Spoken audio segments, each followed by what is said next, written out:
I'm Jeff Rutenbeck. I'm the Provost and Senior Vice President for Academic Affairs here at Arcadia University, and it's my pleasure to welcome you. This is a really inspiring day to be here. I'm so excited to be part of it. But we are thrilled to be hosting this group today to discuss the transformative work undertaken by so many of you, and to see people talk about this work, the students. As you likely know, global engagement is a towering strength of Arcadia University. And that strength is built on the work of so many people and so many partnerships.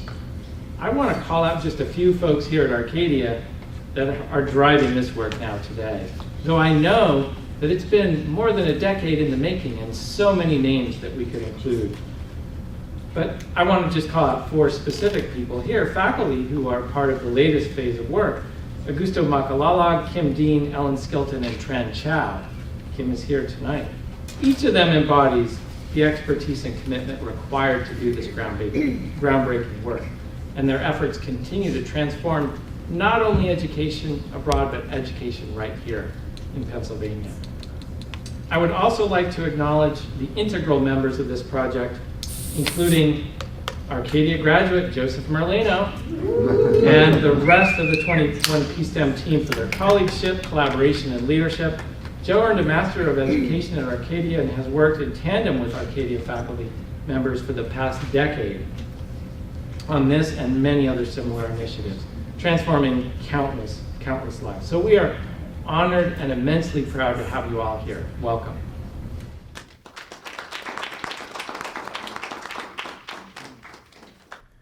Thank you, Jeff. Thank you all for being here and sharing an evening with these outstanding students. And tonight, I'm going to introduce to you a revolution inside of a revolution and the results of that revolution. So it started with, you may recall, 10, almost 11 years ago, a revolution of a different sort. Millions of protesters took to the street in Tahrir Square in Cairo to protest a 30-year rule of a dictator, Hosni Mubarak. After this massive demonstration, he resigned within 30 days. The revolution was prompted by gross inequities of income, repression, high unemployment, inflation. One of the reasons for the high unemployment was what they called the educated unemployed. Egypt at the time, half of the people were under the age of 25. So it's a very young country.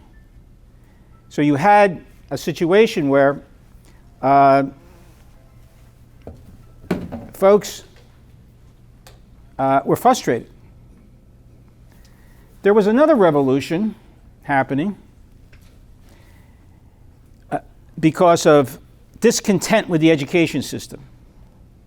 There was extremely high stakes and stressful high school exit exams that determined whether or not what college you went to and what major you went to. There was memorization of textbooks because the exams were based upon the textbooks. So the way to do it was to memorize the textbooks so you could do well in the exams. The teaching was rote learning, didactic teaching, uninspiring teaching, and especially lack of relevance to young people's lives, especially the job market. There was an enormous amount of discontent, but there was also resistance to change. Why? Because there had been favoritism in Egypt for decades. And this system of high-stakes exam was transparent and objective, but yet it was irrelevant at the same time. How do you square that circle? What do you do? Does this sound familiar to our situation here in the United States? Inequities, lack of inclusion, lack of equity. So, there were some courageous people in the USAID office, U.S. Agency for International Development, as well as in the Ministry of Education, who wanted to do something different. So in 2009, they visited Thomas Jefferson High School here in the United States, a STEM school. And they said, wow, this is kind of what we need. So they wrote up a proposal for the Minister of Education at the time. But by the time they submitted it, he had gone because the revolution happened. They resubmitted it to another Minister of Education who was receptive to it. He was appointed 2 months after this revolution. And he said, I like the proposal for a STEM school, but I want to see it myself. I want to see it myself. So what he did was he came to Philadelphia because Philadelphia has some STEM schools. In fact, one of the premier STEM schools is one that Dr. Frederick Burley from the Franklin Institute, vice president of the Franklin Institute, helped to found, along with Matt V.K., one of the teachers. And the special thing about SLA is that it was, well, actually, probably Frederick can do a lot better job of describing what it is, but it was a different kind of school, a kind of school where the teachers created their own curriculum. So the Egyptians came to Philadelphia and they wanted to visit STEM schools, and I got involved because the entity that was escorting them around didn't know anything about STEM, and they needed somebody that did. So they they Googled it, and they came up with 21P STEM, and so I got a phone call. I didn't know anything about Egypt. I didn't know anything, but I said, "Okay, can you help me? Can you help them?" I said, "Yeah, okay, sure, why not?" This is in August of 2011. They came. They saw, they liked. They liked SLA. They went to Mass Charter School. They liked that. They went to Carver High School of Engineering and Science. They went to University of Pennsylvania. They loved everything. And then they came to our office at 21P STEM. And we had about 30 people in this little office. And we did a 2-hour presentation on what we had learned in our research. And they liked it very much. They liked it very much. And the gentleman to my right was the Minister of Education. He is a lawyer, got his doctorate in France. And to his right is Dr. Reda Abusari, who was his first deputy minister. And to my left is Deborah Pomeroy, a professor at Arcadia, who unfortunately could not be with us tonight because she is going to the Amazon. She has a trip. Spent $20,000 and is deathly afraid of testing positive for COVID as a result of being here. So because she would forfeit all of that, and so she really expresses her deep regrets for not being here, but she didn't want to risk it. So what the minister wanted to do is to start a STEM school in Egypt. A STEM school in Egypt. And this is the first STEM school that they had. It's called 6 October STEM School. It is located 45 minutes outside of Cairo in a place called Giza, which is a governorate right next to. You may have heard of the Giza pyramids, the pyramids of Giza. Well, that's where it is. And this school was located in the middle of nowhere. I mean, when I mean nowhere, right? It was nowhere. And there was no public transportation, and this was a boarding school. So these three guys here, right, you all went to 6 October. And you know what it was like, because it was like somewhere, you talk about being out in the sticks, well, this is way out there. Okay. So while they were here in August, they had a school.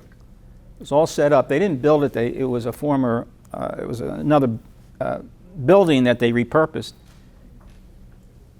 Boarding school.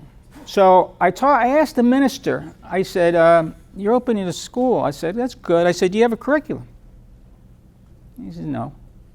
I said, have you trained your teachers? He said, no. In fact, we just fired our principal. I said, well, do you have any labs or anything like that? He says, no. I said, well, when are you opening your school? He says, next month. I said, good luck, Your Excellency. You have a big job ahead of you. So you saw how tall he was. So as he was leaving, he shakes my hand, whispers in my ear, and he says, I'll see you in Cairo. And I'm thinking to myself, I don't even have a passport. So I think, well, maybe I should get a passport. Who knows? That's kind of crazy. But so I did. And before I know, we got a short-term technical contract with this guy here, Frederick Burley, and myself. We're on a plane going to Cairo, and he says, you're going to love international work, because he had been to Africa quite a bit, and that was my first trip overseas. And we have another colleague, Jan Morrison, who wanted to be here, but her plane was canceled from Cleveland, and she couldn't get it until tomorrow, so that wouldn't do. But the three of us went to Cairo on a short-term technical assistance to do emergency professional development of the teachers in this situation with the schools. Now, Egypt was changing because it wasn't still in a revolution. All right, everything, you couldn't count on anything. You talk about the shifting sands. So when we got there, first thing we heard was that the minister had been replaced.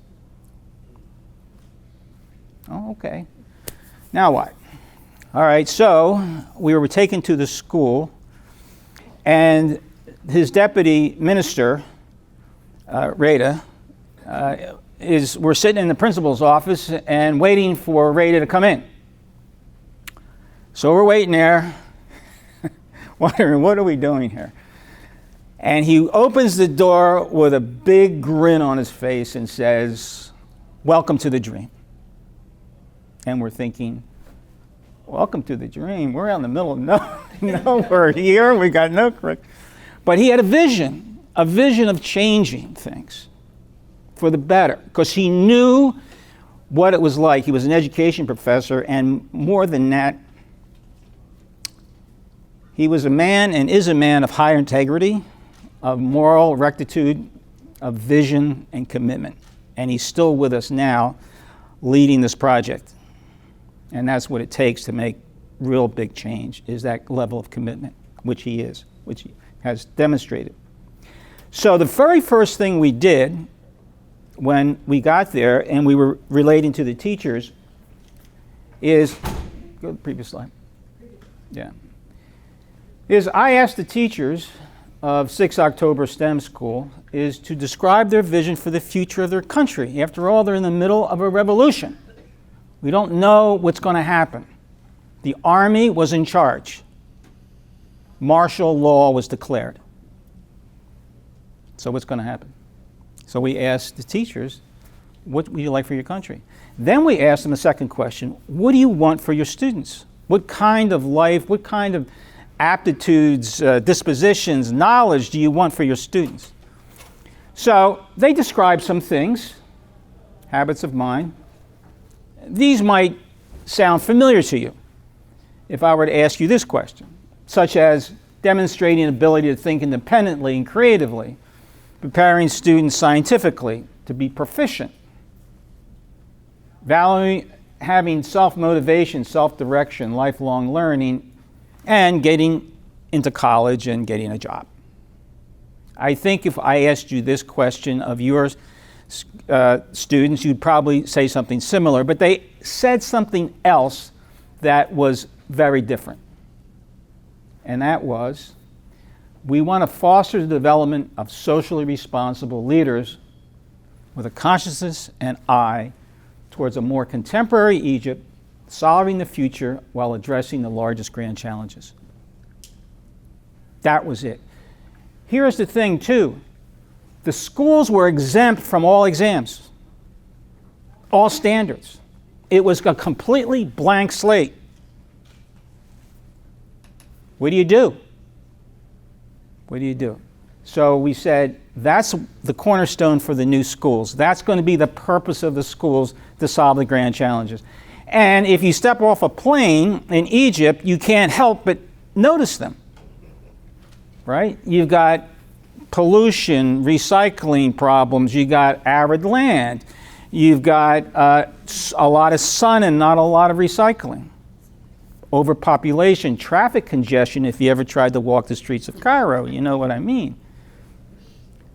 So these were the grand challenges. The question is, how do you develop a curriculum from these grand challenges? Well, we had a design studio. We had, sort of certain design principles. One is that we were going to have semester-long capstone projects, 5 of them. It's a senior high school model, so we're going to have 5 of them based upon the grand challenges.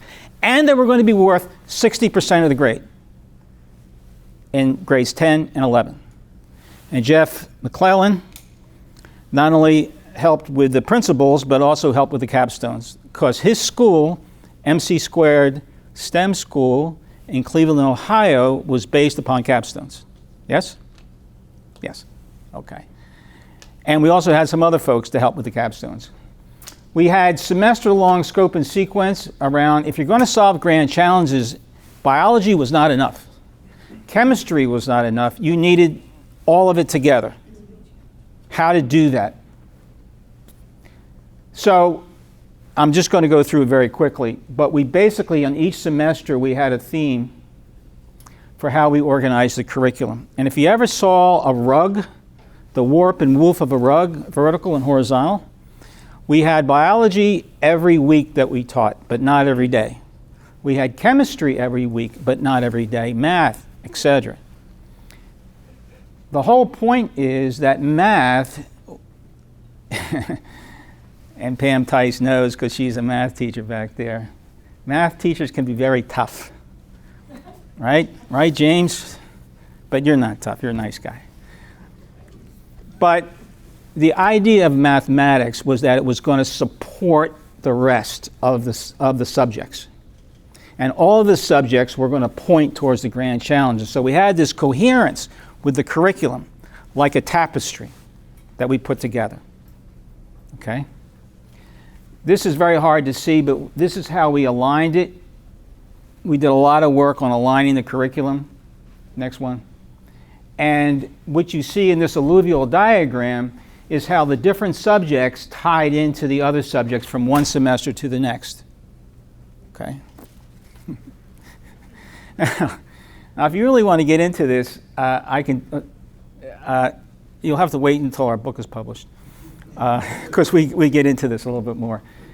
But the result of this were students doing capstone projects that, as one dean of education at Drexel said when she saw these presentations, was, my God, this is upper undergraduate or graduate level work that these kids, and this is a sophomore doing this from 6 October. And when they finished their capstone projects, which were evaluated by college level people, next slide, they were very happy. Now, we started with 6 October, but the next year, it was 6 October for boys, we had to do something for girls. And this was the Mahdi School. This was not located out in the middle of nowhere. This was located in the Mahdi section of Cairo.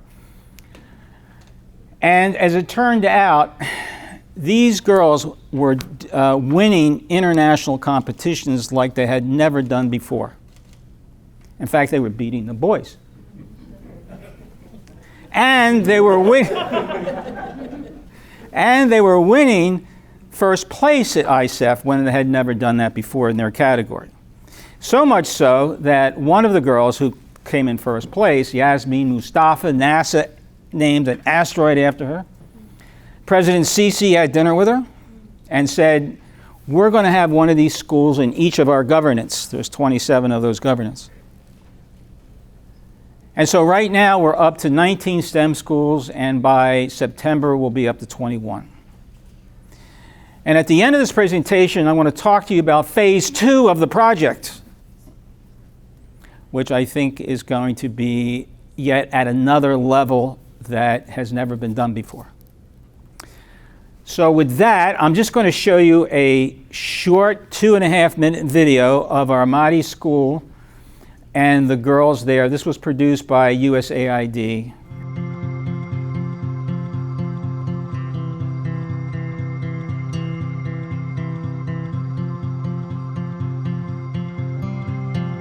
I believe I do my best work under pressure. When I was a little girl, having the opportunity to go to school like this seemed impossible. I wanted to go so badly because I was eager to start a new life full of learning. My name is Nada. My name is Azza. My name is Nurhan. When I got my acceptance letter, I couldn't believe I was one of 120 students chosen from all of Egypt. My father didn't agree at the beginning. He thought girls shouldn't study at boarding schools. Every night at dinner for 2 months, I told my father that I am going to go to this school.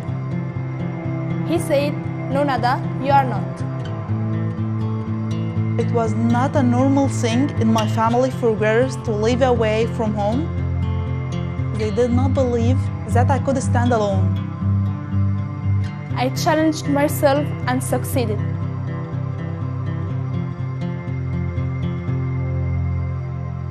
I'm studying to become a mechanical engineer. A computer scientist. A nuclear physicist. There is no such thing as an answer. My laptop is my weapon. My 3D printer is my right hand. My microscope is my window to the world. Sometimes it's hard because we face a lot of obstacles. But there is a difference between difficult and impossible. Being a girl is not an excuse. This is a turning point in my life. I believe that if I don't believe in myself, no one else will. Today I'm a student. Tomorrow, I will be a woman who will change the world.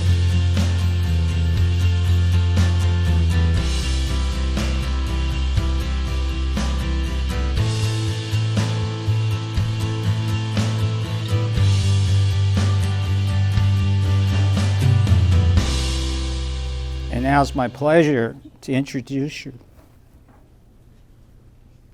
to one of the Mahdi girls, Mena. You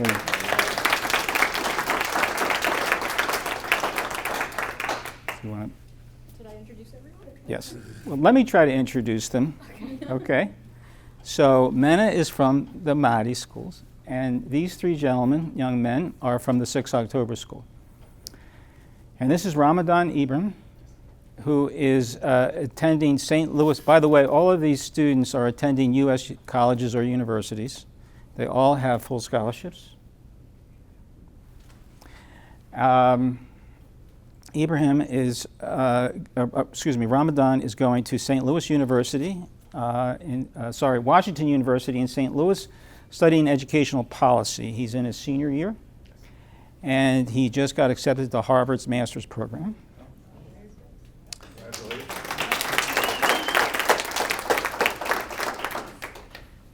This is Ahmed Othman, who is attending Princeton University. He is a PhD student in mechanical and aerospace engineering. And this is Andrew. And Andrew goes to Swarthmore, and he's a senior in computer science. First year. He will soon be a senior. And Mena is a fourth-year student. She's about to graduate from Bryn Mawr College in computer science, and she just is accepted a job at Microsoft in Seattle. So what I've asked them to do is tell their stories about their experience in these schools, and then we'll open it up for questions and answers, and it's their show. Okay? I also would like to tell everyone that we have other 2 STEM students who are not on the panel, but they're joining here as guest honor. Muhammad Ashraf at the back, he's a 4th year computer science student at Haverford. He's also embarking on a journey at Amazon in New York after he graduates. And we have a 1st year Maria next to him, who's a 1st year at Haverford College, not declared yet. And she's from Ismailia High School, which is one of the high schools that were opened after the 2 Maadi and 6th of October high school in Egypt.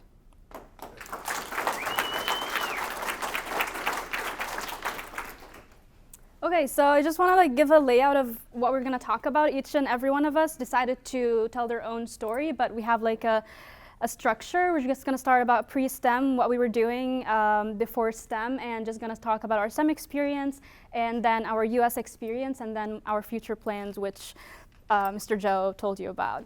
And every one of us chose to focus on different parts. Myself, I chose to focus on the STEM experience, and I think most of us did, so let's get started. Okay, so as I told you, my name is Minna Khalil, and I am from Giza, where the STEM High School for Boys is, where the pyramids is, where the urban conjunctions is, everything. And I lived there my whole life and left Giza just to come to the United States, and actually to go to Maadi, which is not very far from Giza, 30 minutes away with a car. And a fun fact that I like to tell people, I live 10 minutes away with a car from the pyramids, but I've never been there. Don't judge me. I'm planning on going there though. So pre-STEM, what was I doing? I mainly was my family was all about academics, but my sister introduced me to chess. So I was playing chess in a public library, and I joined multiple competitions. And in 2017, I was ranked the fourth national chess player. So that was most of my interest before STEM, and I wouldn't say I was the big academic girl. I kind of wanted to explore many things, but one day I was watching TV, we were watching this news reporter we watch every day, and he talked about STEM school for boys. It just got opened, and I was very frustrated because it was a boarding school for all boys, and I couldn't go because I'm a girl. And I remember that day I prayed and I said, God, please, can they open another one? 2 years later, I was with my math teacher, and I told her about this school, and she told me, I think they opened another one for girls. It's in Maadi, check it out. And I started browsing and looking around, and I discovered the Maadi school, which was just got opened, actually. So that's a picture from my grades in 8th grade, is it, in English systems? Right before high school. So you had to get a specific grade, 98% success. You can't lose more than 6 points the whole year. And as I told you, I wasn't the big academic girl, but I had a dream. I really wanted to join the school. And I remember first semester, I lost 4.5 points. So I had only 1.5 points to lose the second semester. And actually that happened, and I got exactly the percentage that was required to enter just apply for STEM schools, not even enter. So I came to STEM, and I went through the whole application process. My family supported me. It was actually fascinating. I didn't expect that since it's a boarding school, but they did, and I joined STEM. STEM experience includes many things. So I just put in my slides a bit of different sections and different experiences that I believe everyone who wants to know about the STEM experience should know about. One of the first ones is the capstone project, which Mr. Joe talked about. We worked on the grand challenges. We worked in group projects, which was the first of its kind in any high school, to be honest, in Egypt. And we worked on prototypes. We worked on posters. We did field trips. We did really many things. So these are some pictures of the projects that I worked on. Picture on the left, that was the first semester, building, trying to explore the problem of urban congestion in Egypt. So that was a model of a house that should be able to be built in the desert. because they wanted to expand like the urban plan in Egypt. The picture at the top, that was my last semester working on like a website for communication-related problems. We wanted to expand health and telecommunication in the health sector. So we built a website to connect hospitals together. And these are also pictures from me with my posters and other projects that I worked on.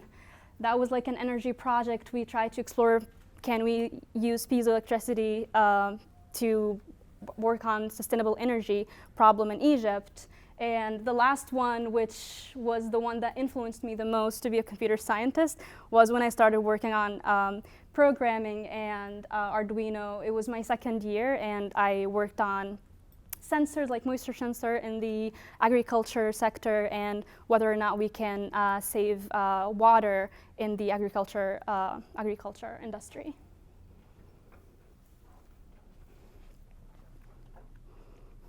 So Capstone wasn't only about working with teams and making prototypes, it was also about going to field trips. So the picture in the center is me and my teammates going to Nile University to meet with mechatronics engineers and professors to help us in our exploration of the projects we worked on. And to be honest, every single person we reached out to were very helpful, and they felt inspired that high school students are coming to ask for their help. And they were really, really open to providing us with help and support.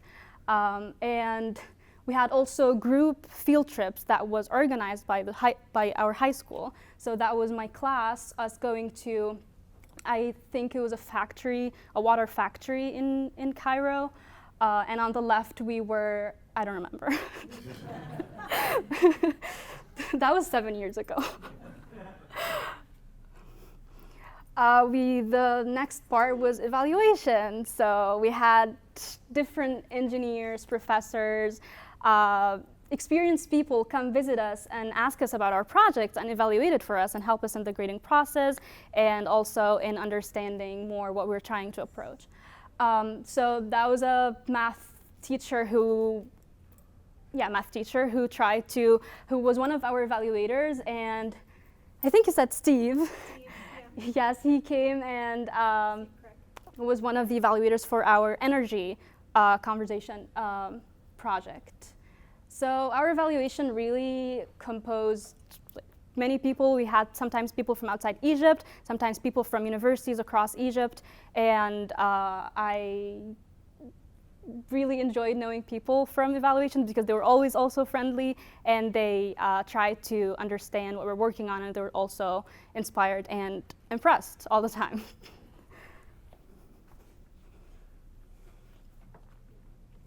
So our prototypes. Just wanted to add these pictures of us trying to test our prototypes. One of the testing methods was durability, and me and my teammates decided to put me on the prototype, and it succeeded. Promise you, it didn't fall after that. We tried sensors. We would go to like shops that would sell microcontrollers and sensors to try to build systems, small systems to demonstrate our projects. These are examples and photo shots of projects that I've worked on using breadboards, Arduino, different sensors. I remember the moisture sensor and definitely the water pumps, small water pumps that we used, and trying to get results and add it to our posters and our evaluation for our big exhibition at the end of the year.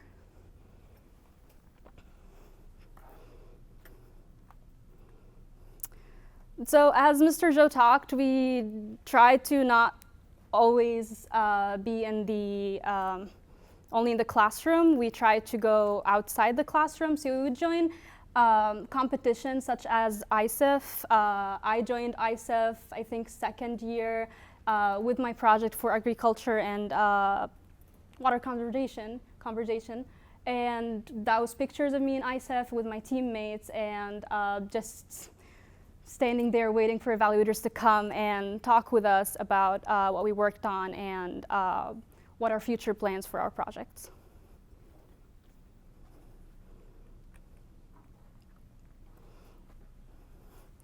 I think my best highlight from STEM was the Fab Lab. I which is the maker space, basically in my high school.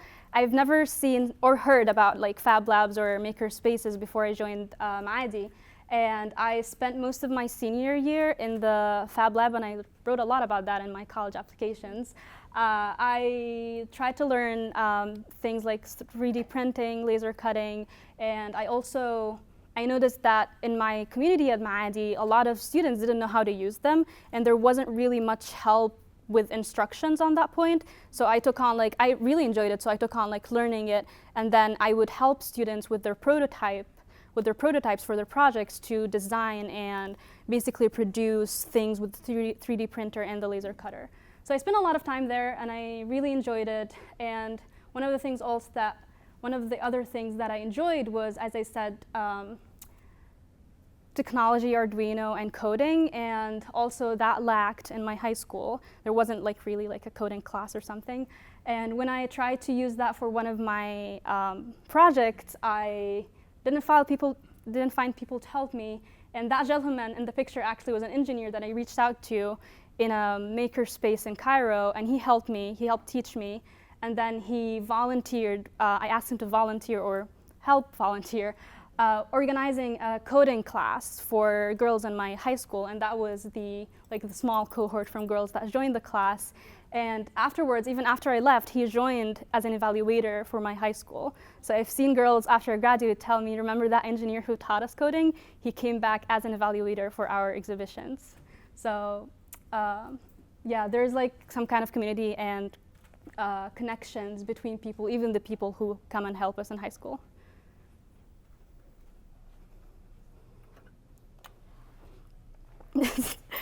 So academics, we had labs, we had teachers.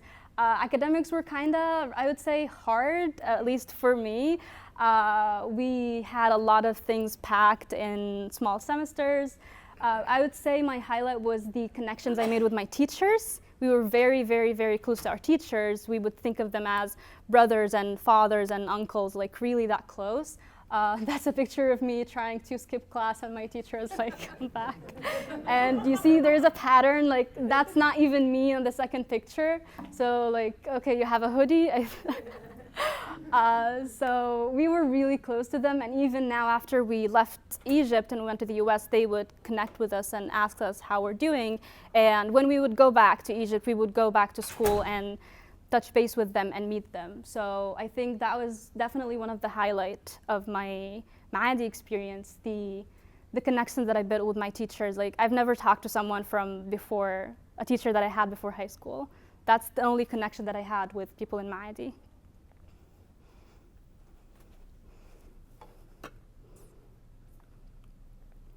Oh, social life, it was a boarding school, so it makes sense that we're really close. I think my best social life was in high school. I had many friends, and I was close to my class year, the class year above me, and the class year above me. I attended graduation of students, and I was close to them when they graduated, and even after they graduated, and to we always had to take pictures during exhibitions. It was the best time. And on the very left, that was Yasmin Mustafa Yahya, who Mr. Joe talked about. She was a third year when I was a first year in Maadi, and we were also close to her. And these kind of examples, seeing the seniors, what they're doing when we were first years and second years, it really inspired us. I thought about coming to the US because when I was a first year, a third year accepted she came to Milwaukee School of Engineering. She was incoming freshman to Milwaukee School of Engineering using a scholarship called STEP. At the time, when I became a senior, STEP wasn't available, so I had to follow a different process for applications. But for her, I think the STEP was part of USAID funding, and that's how she went to the US and inspired me personally.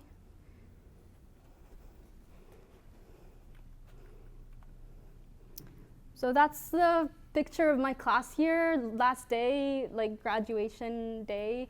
Maadi class of 2018, so I left Egypt 6 months after this, I think. 3 months? Okay, yeah, that wasn't that long. Only we had 6.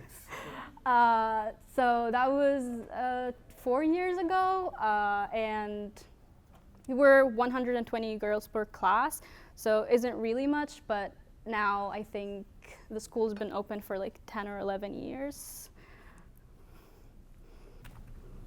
So for the US experience, I came to Bryn Mawr College. I'm class of 22, so I'm graduating in May. So only 2 weeks, couple weeks ahead. And I'm a computer science student, the computer science department, small picture of me somewhere. My US experience had a lot. I learned a lot. I met a lot of people, and I would say STEM really equipped me to come here, at least in the social part and in the academic part. I didn't really pursue subjects that I worked on heavily in STEM, such as the chemistry, physics, and math. I pursued computer science. As I told you, it wasn't really like a subject taught there.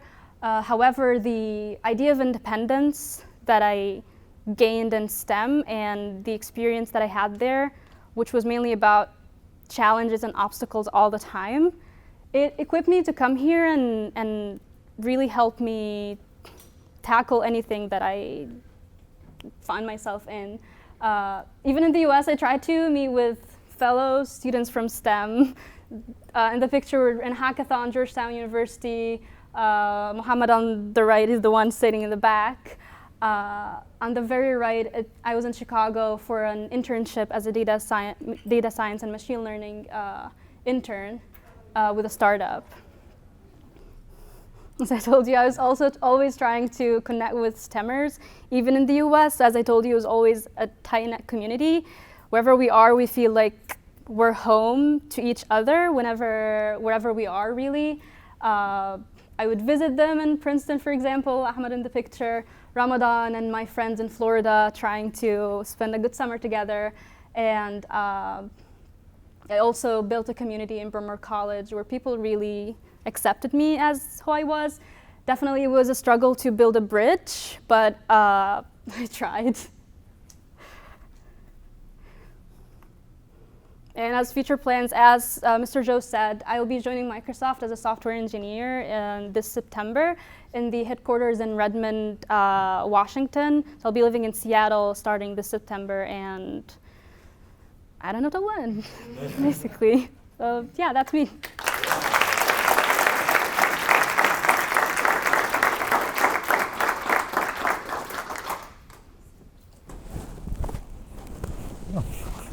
Okay. So, hello. I don't know how I can follow up on that. I think I'm not going to have as many pictures or as much detail. I'm just going to say. So I think because the three of us have been to the same school, I tried not to focus as much on the STEM experience, but more on the pre-STEM, what was I doing, after STEM, what have I done, and how does STEM play into all of it. So how I was doing academically before STEM. I was doing very well from an academic standpoint, I think. These two pictures is me, very tan and strange. And I was getting, I think, a certificate for being one of the top 10 students in the school, and it was just a common thing back in Egypt. And I was doing very well on the academic level, but it was really purposeless. And from an extracurricular standpoint and socially, I was doing very well too. I had a lot of friends. I was playing varsity basketball, as you can see, not anymore. So, I think when I was really looking at this, I was asking myself, why did I join STEM? It seemed like I was doing very well for myself when I was in middle school. So why did I decide to join? And the first part of it was, this is my group of very close friends before high school. And we knew of a senior from our school who had gone to STEM. He was 1 year older than us, and we became very excited about the prospect of going to the school. And a big part of it was, the independence, getting away from our parents, and having the ability to do many things that we couldn't do. And also, I think part of me was really into the adventure aspect of it. I can go 4 hours away from home, live life as an adult for a little bit, and it was really fun and adventurous at the time, and I was really excited to do it. And I did. So this is STEM 6th of October, and this is where I stayed for 3 years, and it's probably one of the very few places that I can call home. So when I talk about the STEM experience, these are the two pictures that I think sum up a lot of things for me. The left one is my class, And these are all the people that I still call very close friends to me. When I see them right now, even though we may not have talked for like 3 or 4 years, we instantly click. I can talk with them for hours and hours on end. So on that side, I think one very big aspect of the school is the community of it. It's the social and cultural aspects of the school. How you meet all these very gifted and talented students and stay with them for 3 years, and everyone has their niche that you're trying to learn from them. I think that was the biggest part for me from the school. On the right-hand side, that is the projects that we made in our first semester of the first year. And this is like, we were trying to address overpopulation in Egypt by designing houses and making prototypes for them. So my house is right there. And I had a lot of comments saying that it looked like a mosque and it's inspired, but you know. But it was just a very challenging, very new experience for all of us and very fun experience to go through. So when I was in school in STEM, I think I was caught in the cycle of doing everything. I tried to go to all the competitions. I tried to apply to everything to get all the scholarships. I tried to be the best in all my classes. And I think because of it, I was looking at what is the best next thing. And when I was in my sophomore and senior years, I was looking at, oh, okay, so the United States and applying to colleges here is the next best thing. So that was my reason. I thought the US colleges were the heaven that I was looking for. It's like everything great, everything here is the best. And I applied with that mindset, and I think, while it was not as meaningful as I would have wanted the process to be, I think it definitely worked. And I chose to study here in the end. I could have just decided to stay in Egypt as after I graduated from high school, but I decided to come here. First of all, if you have a full scholarship to go to US University, you will take the scholarship. let's be clear. And I think it was just such a huge opportunity for me and my family that the school provided me with very, very generous financial aid, and I was able to go there virtually for free. So just I know this was a once in a lifetime opportunity. It's never going to come back again. So I decided to go. And also, again, just the part of me that decided to go to STEM, the same part of me that decided to travel abroad, just the idea of I want to see what's out there. I want to experience the other things that are not limited to my city or my state. So this is me, and this is the social life that I have in the States. And I think I had a big X that someone deleted from the presentation, but that's okay. So social life is very difficult for me here. And a big part of it is, I think in STEM, my class was 150 students. I wake up to their faces every day. And there is, I think, a very communal aspect of the school that is not present in the States. And it was very difficult to maintain meaningful relationships because of it.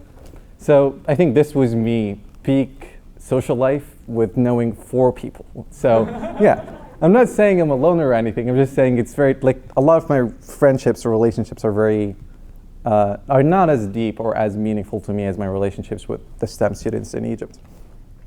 So academics, from an academic standpoint, I think I'm doing very well for myself in US College. And part of it is, I was talking to Mr. Joe about it yesterday. I think, while I don't think, so I'm studying educational policy, which is a lot of writing, a lot of social science. And while we didn't have the writing component a lot in STEM, I think the aptitude of, oh, I don't know how to do this, but I know how I can learn how to do it. I know who I can reach out to, and I know how to fix the problems or the deficiencies that I have. I think that helped me a lot. I learned that in the school. I had so many things I had to learn in the school. And then when I came to the States, it was like, yes, I know what's wrong. I know how to fix it. And then very, very quick, I became very proficient in a lot of the things I didn't really know how to do before coming here. So I'm right now in the Washington University in St. Louis Department of Education. From an academic standpoint, I worked as a research assistant for the education department. I worked as a research assistant in educational psychology, and then the research assistant in civic engagement and higher education administration. And I did like 4 or 5 more jobs, but they're not related to education. My immediate future. So I have committed to a Harvard for next year for the Education Policy and Analysis program.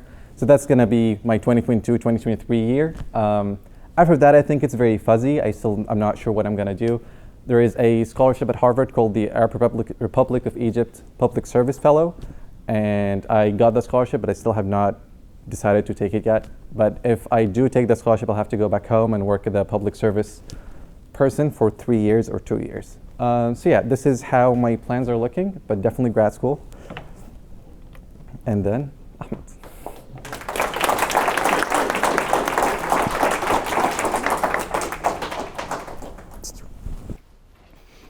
Okay, hello everyone. I'm a bit older than Ramadan, Minna, and Andrew.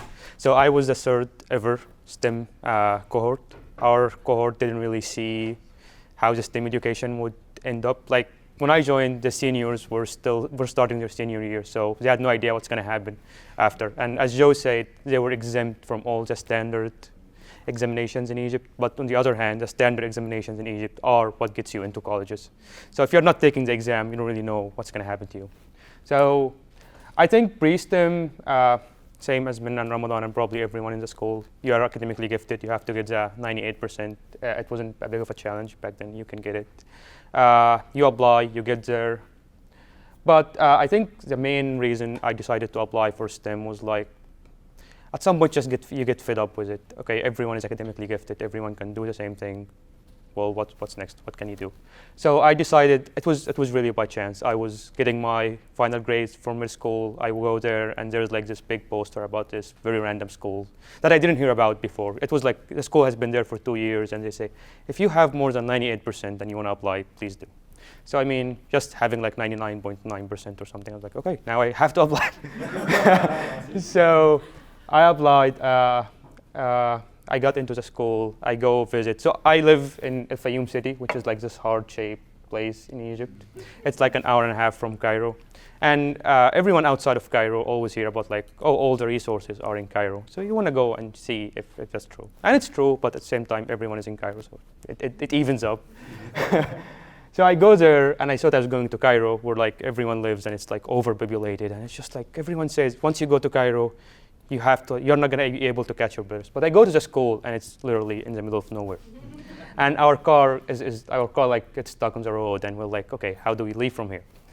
But it was a bad first impression. But I think we managed it, and I got into the school, and I joined my first year. So I think my presentation is going to be a bit different, where I'm going to be like what I did in STEM and how does this relate to what I did in my undergrad and applying to grad school. So during STEM, the first semester, I think everyone does the same project where we build the house and we are trying to tackle overpopulation, because this was the main big thing in Egypt. And I think also in my year, everyone was still in the spirit of the revolution. So even though it's 2013, it's like 2 years from the revolution, everyone is thinking, okay, let's fix what's happening. And everyone wanted to fix everything right now. So very passionate. We do the house. We're like, oh, it's an autonomous house. It's gonna provide its own food, its own water, its own electricity. Very ambitious from a high school standpoint. Very unrealistic from an engineering standpoint.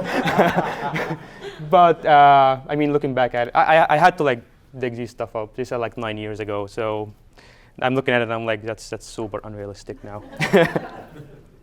My graduation project was a prosthetic hand that I think you guys saw in the memo or the poster for this event. So it was like a controlled prosthetic hand that kind of mimics your movement. So if your hand would close or like open up, the hand should do the same thing. And I think just the main takeaway from this is that these projects were kind of like the highlight of the school, or the main difference, where you kind of like get your subjects for like math and physics and chemistry, but then you have to do something on the side where you kind of like take these stuff and try to tinker with it to build something.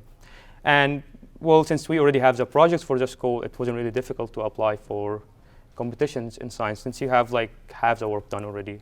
So ISIF, for example, was like a pretty standard for everyone to apply. The girls did way better than us in my year. That was true. But so I participated in ISIF. Also, there's like the science Olympiad. So I was always interested in physics, so I got into the physics Olympiad. It was like biology, math, and programming, I think. So you build a project, you go into the competition, and then now you have to look for a scholarship, which is, I was lucky. I got the Masr Khair scholarship, which is it's a foundation in Egypt that kind of supports young scholars who have financial need to travel abroad. If they're accepted somewhere and they have an offer, they kind of support you financially. So I ended up going to the University of Evansville in Indiana. I didn't know. I think as Ramadan says, the decision wasn't really built upon, I don't know how to say this, upon like research. Like it was just, you were academically gifted in middle school, you went in STEM school, now you are in STEM school, then what to do? Okay, let's go to the US to see the schools. And I think that kind of brought like, affected why I went to Indiana, because I had no idea what was happening.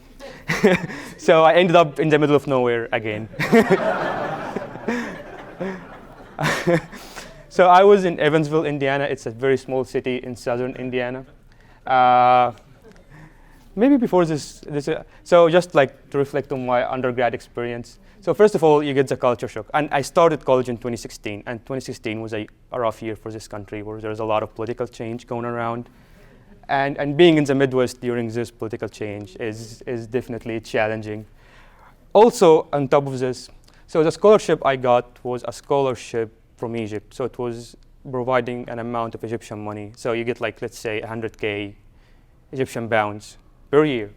But in the same year, Egypt had like a very, very bad inflation. So the value of the currency went like to half its value. So this 100K that was almost like 10 grand US dollars became like 5 grand. So now I have to cope with a culture change, and I have to figure out a way to get the rest of the money. Also, this was my graduation year where COVID hit, so this was also something that happened. But I think the main takeaway is, the good thing about STEM, you kind of like, they throw you out in the middle of nowhere, so you kind of have to like learn how to swim and fly by yourself. And I think this just made me able to adapt to whatever happened. So I got a job. I managed to secure this extra $5,000. I lived in Indiana for 4 years, and I'm still alive, so I made it. And I mean, even with COVID, you kind of just like, it teaches you to work with what you have. So these are just part of the stuff I worked on during my undergrad. So in my sophomore year, we did a NASA. So I think also going to the projects and the competition mindset, once you join an engineering school, okay, what do I know how to do? I know how to make projects and go to competitions. So I was part of the NASA rocket team in Evansville, and we built this rocket, which I think is pretty cool, and I wanted to show.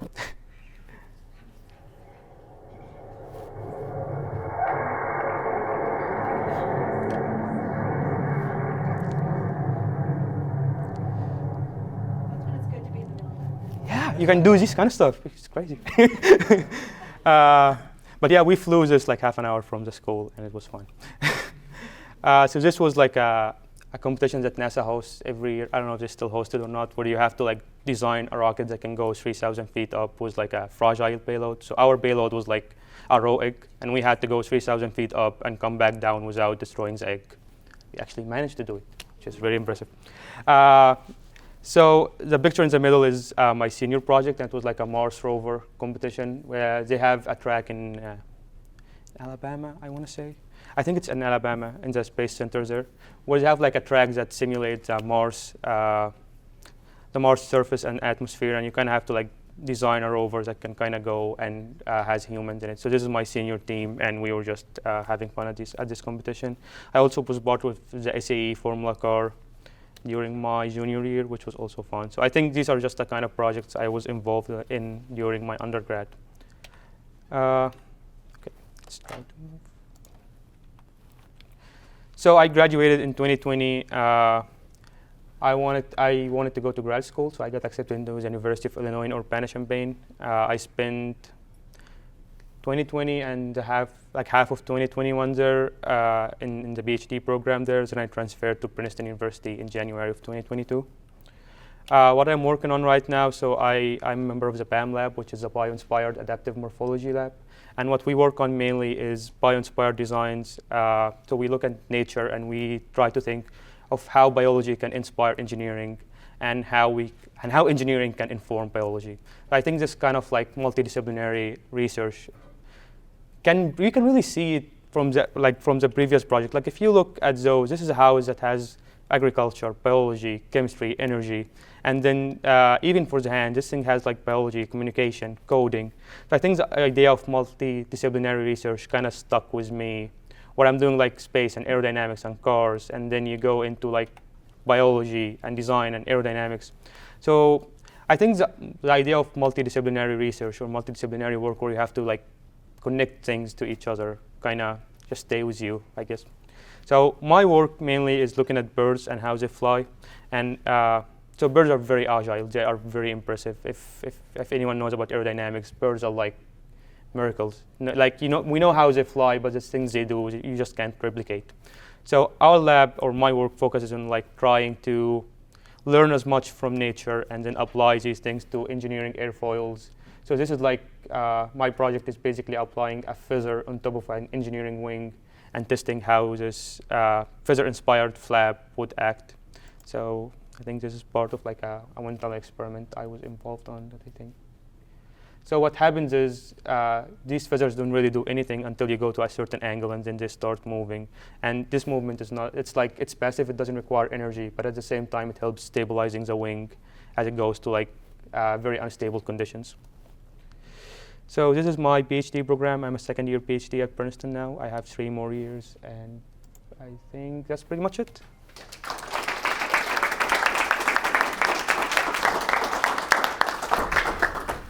Hello, everyone. I'm Andrew. I'm from STEM 6th of October.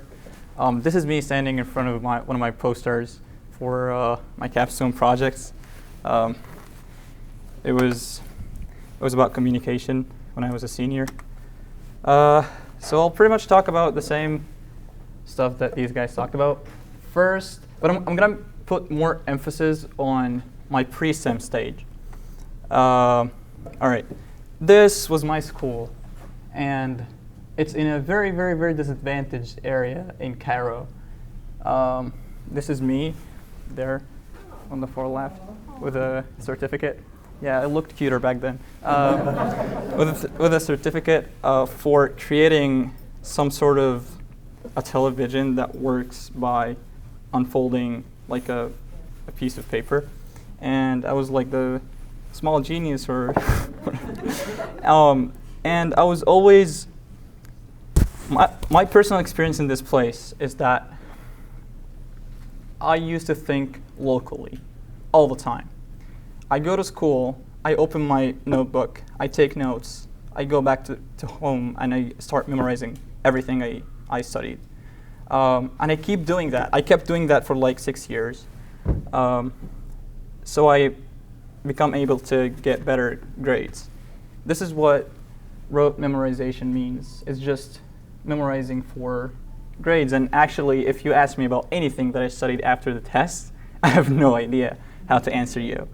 And this is just not one school in Egypt. It's about 56 and 500 schools in the whole country with the same system and with the same level of maintenance. And the only mentality that I had at the moment is that I'm always pursuing whatever is better in the next stage. And this was also my parents' mentality. So when I was in 9th grade and the STEM school application was open, my parents told me to apply, and I was fixated on applying since I was like in 6th grade, because I always knew this is where like academically challenged people go after they finish middle school. So I just applied. I don't know, like I didn't want to apply there because I want like intellectual satisfaction or something. I just applied because everybody does. And yeah, and the transition from this school to STEM, I'd like to talk about by just mentioning the definition of what international education is. I Googled it, and it's international education refers to a dynamic concept that involves a journey or a movement of people, minds, or ideas across political and cultural frontiers. And I think this is exactly what I found in STEM schools. As I mentioned, in my old school, all my thinking process was locally informed. But when I got in, I started seeing and getting introduced to a lot of concepts that I think is pretty basic for every human, like decent human being to have. And I couldn't speak English at all, although I've been taught English. I had been taught English at that moment for like 9 years. I couldn't speak one like sentence with a decent grammar. This is my STEM experience.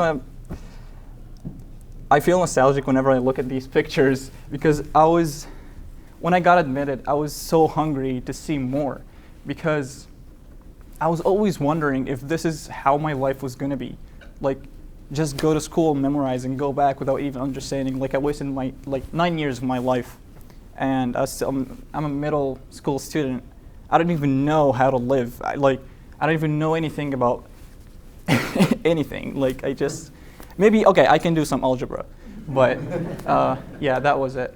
This is my first time seeing a skeleton, even though we're supposed to have some in at least one in every school because it's pretty basic. This is my first time doing a project. I didn't even know these things were accessible to students. I thought these kind of stuff are related to maybe Elon Musk or Steve Jobs or these people see on TV. I never knew I could do that. This is my second year project. I did it with my teammates, and it's just basically a bump with a dynamo here to just generate electricity from cars movement. And it took a lot of time to build, and I'm so proud, still proud of it. And if I weren't admitted to STEM high school, I wouldn't have even I wouldn't have even known that I could do something like this. This is my very first poster for a capstone project. It was nothing but just a brick to solve urban congestion. I think it's the same idea of the houses you guys built. Yeah, but it was just about a brick. And I did it using plastic to make it sustainable. It was very fun. I also learned how to do graphic designing, so I can do the poster. Everything I learned in a very short amount of time. And this is a skill that I think I got from the school. This is one of my favorite competitions that I took part in. I worked really hard, as you can see from this picture, and if my 15-year-old version sees this picture, he'd say, "Oh my God, I'm sitting in front of this big stage. I'm wearing one of those T-shirts. I have one of these IDs. I never thought I would do that. I never thought it was even possible because everything I used to see in TV, now I can feel around me." We built stuff that's related to space, but we didn't win anything. It's still, I learned a lot of it from it, and I learned social skills, which was pretty much non-existent before STEM. Because if you see, okay, this is out of script. If you see this place, everything you learn is just how to defend yourself, because there is no respect in the streets. If you walk and some dudes come up to you, you have to know how to defend yourself. This is the only thing that I learned. This was my culture, and this is everything that you can actually learn in the school. If you get into the bathrooms, first thing you gotta notice is the weed smell, and this is not a thing I'm proud of. But I'm glad I got into STEM to just go from here to there. And I hope we build more schools of that kind in the whole country to just help people avoid these kind of environments. US experience. I got my letter mid-December. I knew I was going to the States. The reason I applied was that I knew, okay, you guys remember the definition of international education? I was so satisfied with what I found in my current stage. And I knew this is going to be another transformation as the one I saw from my old school to STEM. And why I choose the States is that a lot of colleges here offer really generous financial aid. And it was a really good opportunity. And also, I remember one time, my first year, my first ever poster, this one actually, I was it was like 8 p.m. I was on my way to submit it on a flash drive. I was on my way back, and I hear like a lot of noises coming from some building. And I asked, what is going on? And they said someone got accepted into Stanford. And I keep thinking, what is Stanford? Like, I think I heard this. Oh, wait, this is something related to like Spider-Man or something. This is like some college or university I heard about on TV. I was like, oh my God, he's gonna be studying there. From that moment, I was like, no way I can do that. It was just insane. I still feel it till now, and I know everything is possible because the way I heard about these people and their journeys from their very first year in STEM till they graduate and their future plans, I know that I can do something like this. And actually, the environment inside the school was very helpful because every class helps the underclassmen like on capstone stuff, because when we are like new admits, we don't know anything about this. And I remember there were sessions at night led by upperclassmen teaching us what is capstone and how to write a poster, academic writing, and they would revise everything we do. I remember one time I texted one who was a senior, and I was so shy. I was embarrassed to ask something like this. I asked him, would you please help me revise this, because it's my first time writing something in English that big. And he told me, I was texting him at 2 a.m. and because the submission was the following day, and he was like, yeah, you can come to my dorm at 2 a.m. I didn't believe it. I took my laptop, I went to his dorm. He basically was like waking up doing this and put on his glasses and took my laptop, starting like to read, and like 15 minutes later, my abstract was totally different.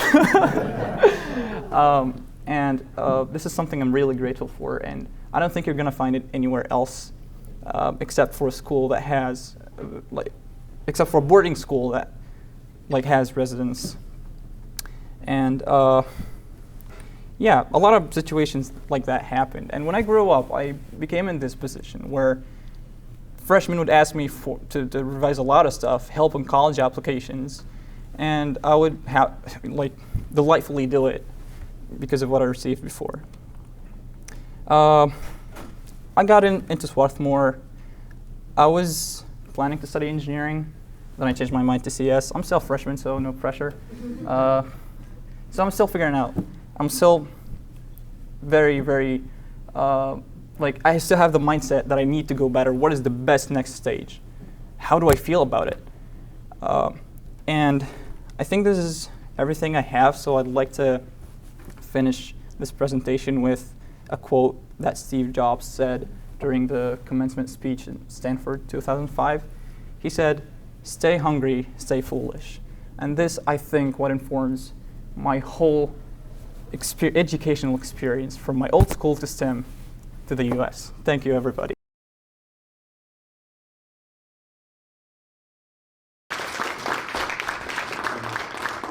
I will, as Joe asked me, I will moderate some questions. So I'm sure there are lots of questions. Do you have any questions? And as you think about them, I'll throw out the first one, if that's okay. And you all don't have to answer, so feel free, 1, 2, or 3 to answer. Obviously, you all are amazing. We're all proud of the outcomes of these schools. Now, and as Joe mentioned, there are 19 of them. And you all talked about getting in, very challenging.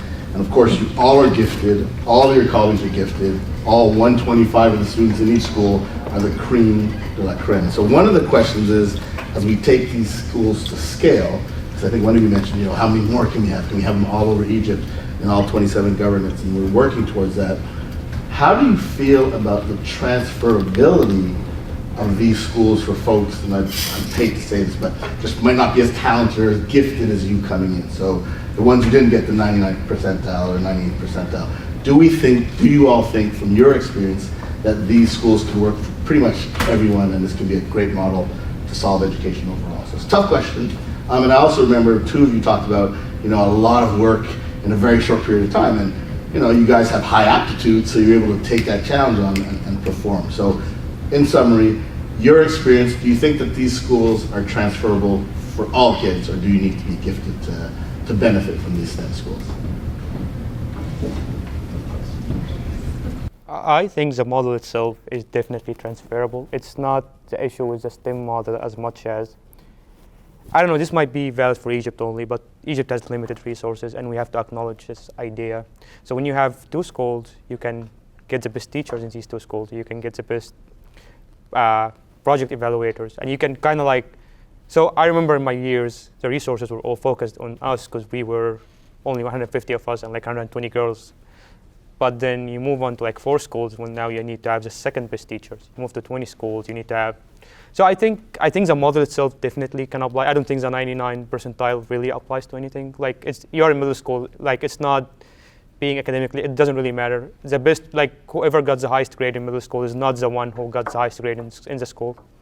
But I think the model itself applies, but might be the idea of the resources at some point. It's a trade-off. How many schools can you really support versus the rest is just now normal schools? Yeah, I'd love to add something.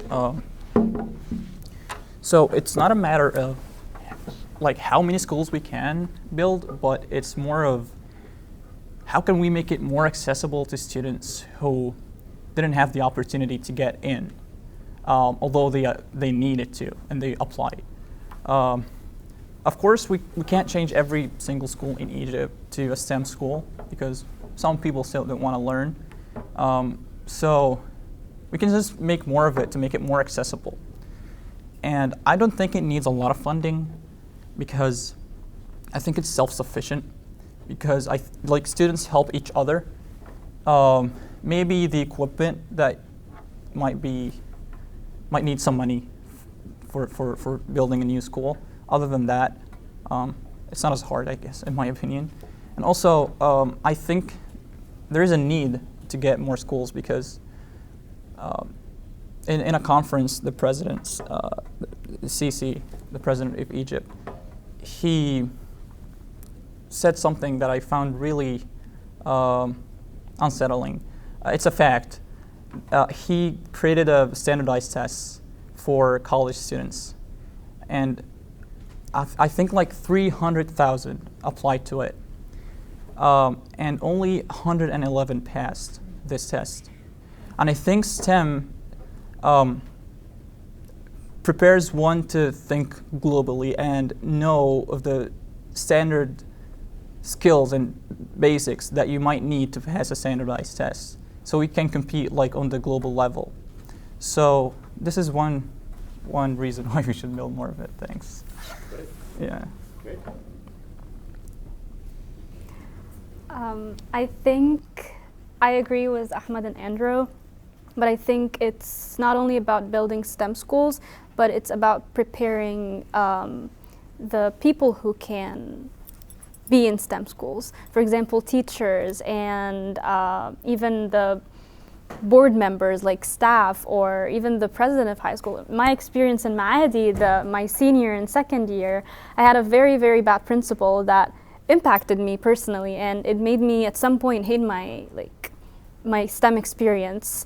Thankfully, I had many other experiences that helped me really go through this trouble, but I think preparing teachers and preparing buildings and preparing resources to be able to equip the next generations, I think it is the most important thing. Students, if you give them resources and you give them support, even if they're not the top students from the middle school, they can come up to your expectations and they can really exceed it. Great, thank you. Ramadan? I think I agree with Ahmed and Mena a lot. I think I'm going to add a personal experience of mine going into STEM. So when you do the test to get they do a lot of tests for you to qualify to go into the school, and then they give a ranking of all the students who went into the school, like how, out of the 150 students who got in, where were you ranked amongst them? And I was one of the lowest 10. So going into the school, I thought, oh, like this is going to be the most challenging experience I've ever had. Everyone there is better than me in so many ways. But I think just going into the school and seeing how really the academic results that you get from middle school from that test are not really applicable to the school experience or the STEM experience. I think that made me realize that, while I may not have ranked the best among them in that specific measurement, I think I have done very well for myself during the time of the school and have achieved things, I would say, that what you would expect from the lowest 10 person not to achieve. So yeah, I think it's pretty transferable to other schools. And I think the limitation of giftedness to the idea of academic aptitude might tell us otherwise, but generally I think it's very transferable. That is fantastic. So I want to clarify, at Arcadia, we heard from Swarthmore, Princeton, Harvard, Bryn Mawr / Microsoft, that these schools are indeed a recipe for education for all. And I love the fact that the camera's there. So thank you very much for doing this. That's great. I want to open up again to questions from the floor. If you actually did work with the schools, please say your name and what role you did with the schools. And if people are going to ask questions, I will poke on people. Go ahead, sir. Yeah.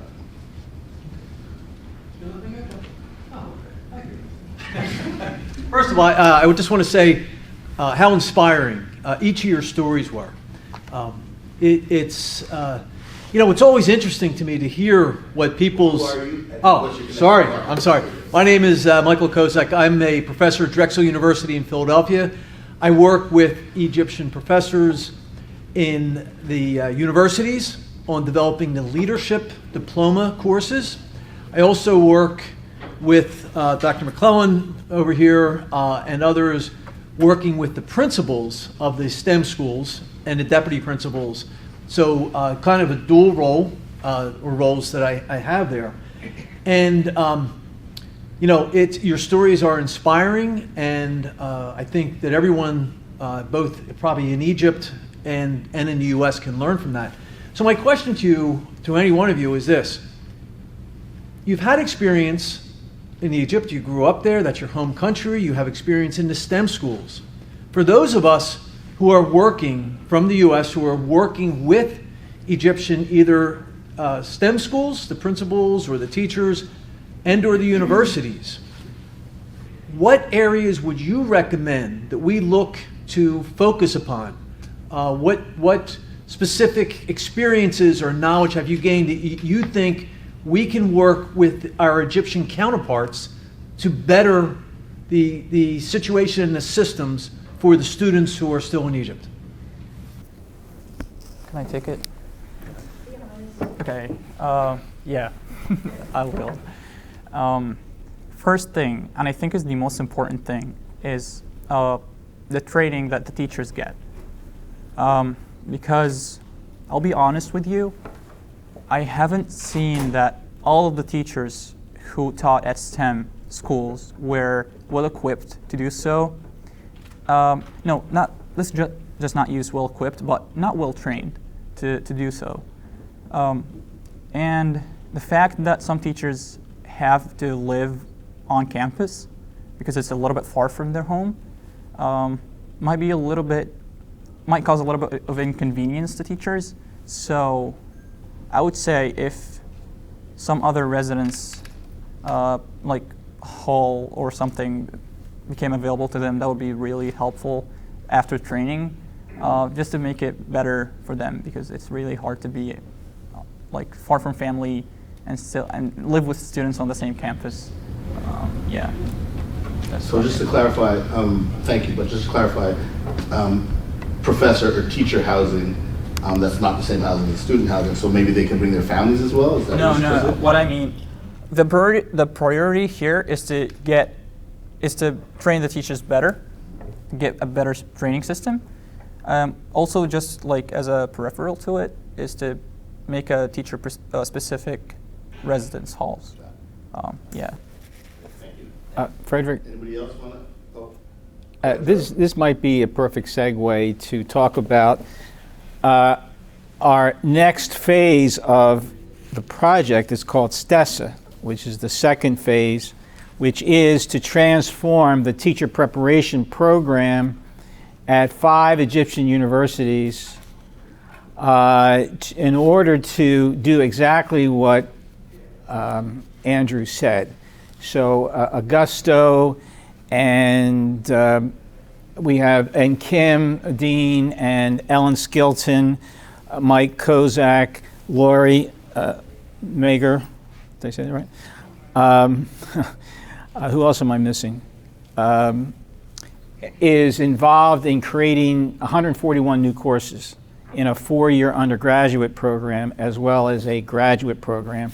And we just started and finishing this year our first cohort of undergraduates. So you got to wait 4 years before we can get to that point. But that's the next phase of USAID work. Although I think, Andrew, you're correct. By the way, my name is Augusto Macalalag. I've been to Egypt 5 times. And every time there is a student presentation in Egypt, Alvin, Maddie, and in here, it's always the highlight of our workshop for the preview for the professors. So I also want to mention that Dr. Oswald here has worked so hard to help teachers. So like what you mentioned, like getting them prepared to teach. So I want to ask this question from you, because you heard from us that we are also developing the new generation of teachers.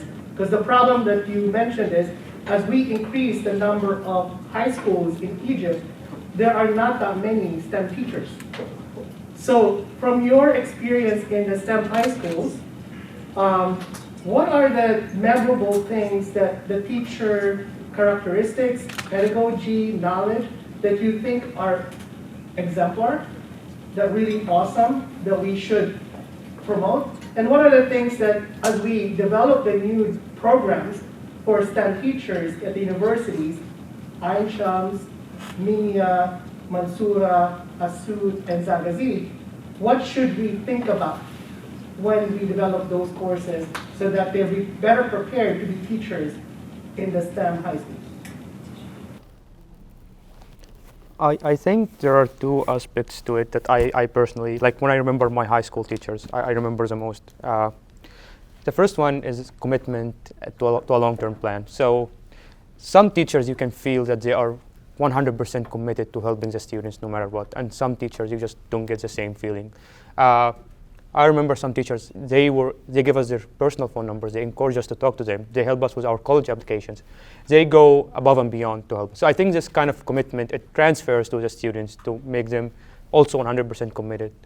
The second aspect that I think is knowing how to deal with teenagers in a boarding school, because that's really a big thing. And having 15 years old in one place is difficult for us, and I think it's difficult for them to deal with. So at some point they need to have, I don't know, like some sort of training on how to deal with this kind of situation, because it's not normal in Egypt. Not all people know how to deal with that, and it can be very significant. For the record, there's nobody on planet Earth that knows how to deal with teenagers in a boarding school. That's not an Egyptian but quote take. Any other panelists want to contribute? This is a great question. I believe what you loved from the teachers and where they can improve. I think what I loved, not from many of them, but for some of them, resourcefulness. Some teachers, I would go to them for anything, and they would know how to lead me to an answer. I would go for capstone questions, for academic questions, for struggling with studying, or maybe sometimes with conflicts that I had with my team members at capstone, because teamwork doesn't always go the way you want. They would always have the right answer, or even the right direction to lead me to. And I think that really helped me because, first of all, it helped me connect to them, as I said before, and also it helped me know that I'm always empowered and I'm always supported, and if I struggle, I know where to go. If I have a roadblock, I will always know where to go to and get help from. So I think resourcefulness in many aspects, social communication and academic capstone also on research was really helpful because we're boarding and our teachers are everything for us. I think ways of improvement is, I would say, academic and research experience, because when we go there, they ask us to write portfolios, to make posters, and to basically write in English. Before, also fun fact, before going to STEM, you can be from an English school or an Arabic school. I was from an Arabic school. So I studied all the subjects in Arabic, and my English was really bad.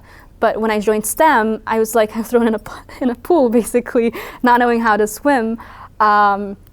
And I had to deal with English subjects and writing portfolios and posters and do research in English. So my teachers had to be really, really good in teaching us how to do that, and they also had to be really good themselves. But I didn't find that, at least in my years, Maadi was like 2016. So I would say that's definitely something that I would want to see improved. Great. So in my experience, good qualities in a teacher in STEM, I have two. The first one is a focus on skill and not grades. I think that is a very big thing that I had with specifically my English teachers. We had Mr. Muhammad Ali and Miss Dua, and I had the same two teachers. I was about to talk about that. They are excellent. Yeah. And I think the main thing about the two of them is, yes, you will lose some grades, but that's not what they care about. What they care about is, at the end of the day, can you speak with me in English? Can you write to me in English? And that was a very monumental part of my experience in high school. This is Ms. Daad, my English teacher, is someone I talk to I think every month or so. She's very close to my heart, and I think just the focus on skill, not on grades, is one big aspect of it. I think the other one is, like Minna said, a lot of the students come from different backgrounds going into the school. So some of them have have come from Arabic schools or English schools and have different levels of academic expertise. So even though they might be extremely talented as students and as people, they come into the school facing extreme challenges that might lead them to have really bad grades in the first semester or year. But the school does not really accommodate that. The idea is, like we said, it's you always hustle, you're always improving, you're always doing everything. So the people who slip through the cracks, they're not really accommodated or help with that. And I think good teachers, like I did very badly in physics throughout my first year and sophomore year, or my second year. And I had a physics teacher in my senior year who was very, he would sit with me a couple of times over lunch break and after the end of the school day, and he would explain to me some concepts. So the idea is that you have to be, I think Ahmed said, very committed, and they have to be very invested in the project and the idea of helping the students. Yeah. Great feedback. Terrific. Any other questions? Last comments? Yes, sir. Name, affiliation, and then question, please. My name is Jay Bagley, Temple University professor in the physics department. You asked, you can't talk. I was going to be quiet. But my question is, not only do I do physics, but I do computer science. So we're going through a stage where we are competing with difficult coding versus easy coding, where it takes a few lines to come up with a project where it takes 100 lines with the difficult coding, which is agreement. How did you feel with the challenge when you had to do coding with agreement? I will skip this one because I don't code anymore. To the coders on the panel, to Miss Microsoft, you got to understand. Sorry, you said code with agreement? Yes. What is agreement? I'm not sure what's that. Isn't that what? Arduino? Arduino. That's my name. Arduino. Oh, Arduino. Yes, yes. Sorry, heard that. You mentioned that you had to go through coding using that program. So I would say I actually had it reversed. I started coding with Arduino, and then I learned coding as a computer scientist. So is it the reverse for you, or did I understand that wrong? He's basically asking, because a lot of people learn to code through Arduino or those kind of, my words, not coding words, but kind of cookie cutter places versus being a computer scientist doing hardcore coding. Was there a difficulty for you to transfer from the Arduino to the quote-unquote computer science coding? Oh, it was very, very hard. I struggled. I remember first year, I think I had intro to computer science course, and I think midway in the semester, I thought that I didn't really learn anything because I thought that the coding that I learned with Arduino is the coding that I'm expecting to have in my classes. But then I go there and they're like, okay, theory of computing. I'm like, wait, what? That's not what I came here for. So it's really a struggle at the beginning because before they get you to the fun part of running for loops and seeing things happening on the screen, they have to go through some mathematical concepts and and basically understanding a new language, which is like a computation language, like Python, Java. These are different things. You don't learn those in school, it's like English or French or Spanish. So it was a struggle for me. I think by my junior year, I felt that I'm really comfortable with programming. So it took me like 3 years. You mean junior year in college? Junior year in college. I explored coding with Arduino in my senior year at high school. So it was about a semester or so because I was working on a capstone project. But then I came here, I really liked it then when I was working on my project, a capstone project, and then I thought, that's what I want to explore in college. And by the end of my first course, I was doubting it. I started exploring different courses, but also I wanted to continue to see whether or not I can challenge myself. And as I said, we're always trying, you see a theme, we try to challenge ourselves more. So as I was exploring other classes, I also tried to continue forward with the computer science.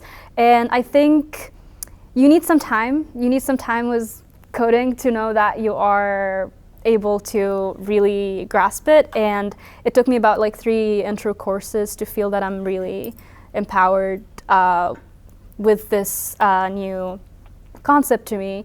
And it was a struggle. I wouldn't say it was like a butter. No, it wasn't. Thank you. Thank you for that. Follow-up question real quick to that. You talked about you did an internship in Chicago at a startup. Yes. How much did doing the internship kind of outside of academic setting, outside of your school, help you in developing your coding? Oh, definitely. It helped me a lot because, first of all, I worked with, in a startup, it's really like agile and everyone is like moving forward pretty quickly. So my team members were really supportive.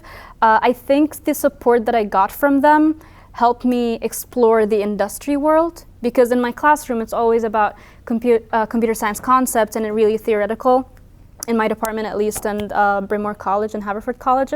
However, when I joined the internship, it was really fun because they were really, I liked my team at least, and they introduced me to new concepts. They taught me that what I'm learning in the classes is not necessarily what I'm going to use in the industry, because technology moves forward very, very fast. And now the language that I'm using and the functions that I'm writing in programs, they're not going to be things that I'm doing when I work in a company, because they've already been so far away. They have much larger systems, much larger softwares, and I need to be equipped with more skills, understanding the code, being able to communicate with teammates, and being able to basically share my work and share that I need help for my tasks in my team, or basically be able to communicate in technical languages.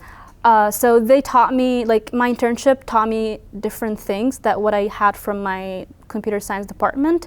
I would say the soft skills of the technology industry, that's what I gained. And I explored machine learning then, which is what I'm doing for my thesis and what I'm trying to do next. Great, great. And just one more thing, I don't want to force you to say this, but is it fair to say that the STEM school experience in Egypt allowed you to integrate really nicely in the internship piece?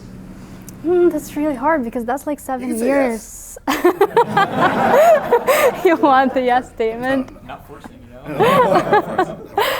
I think the main thing that STEM taught me is that I should explore many things, because that's what happened to me in STEM. There were many, many subjects, very different, at least all crammed. Like we had biology, mechanics, math, chemistry. So it was many, and I knew that there is more to this. Okay, I'll tell you what STEM taught us, like in this regard, like pretty quickly. What I learned was not like how to use my social skills that I learned from the school in this place.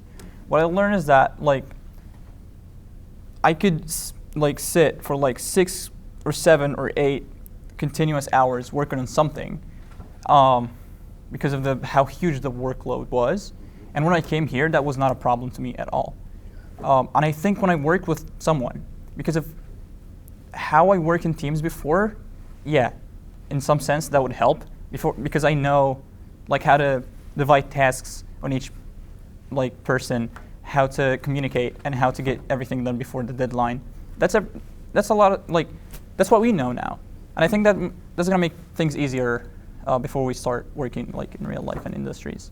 So yeah, some skills that will definitely help us like blend. And Great, thank you. You have a question? So, Dr. Idris Stovall, say who you are and what's your connection to the project, please. So, got you, Idris Stovall, mathematician. I worked, with the professional development team, with Dr. Barkley, SVK. It was awesome experience, and you guys are amazing fruit, from it. So keep up the good work and all the grit that comes along with that. My question is, and actually it's kind of open-ended. I'm curious, in some ways, the role that assessment, would play. If you had a magic wand, and in some ways, your prowess, gave you access to a great opportunity. But in some ways, it can be weaponized, in terms of access to said opportunities. There's grades, there's capstones. If you had a magic wand, what role would assessment play, in an educational setting, and what type of things, would be kind of core, to, using assessments in a way that aren't necessarily weaponized. So further back, the question was basically, first of all, congratulations on how amazing they are, but what role would, if they had a magic wand, how would they wave it? What role did assessments play, and what role should assessments play if they had a magic wand to, not my word, but eliminate them or change them or test it? I think part of the STEM experience that was kind of different for me is like in Egypt, and it's like from kindergarten up to college, you are graded upon your exam grade. That's how it is. I think in the US it's similar. I think it's changing, but it's still similar. You still have the ACTs, MCATs. You still have to get a good grade in an exam.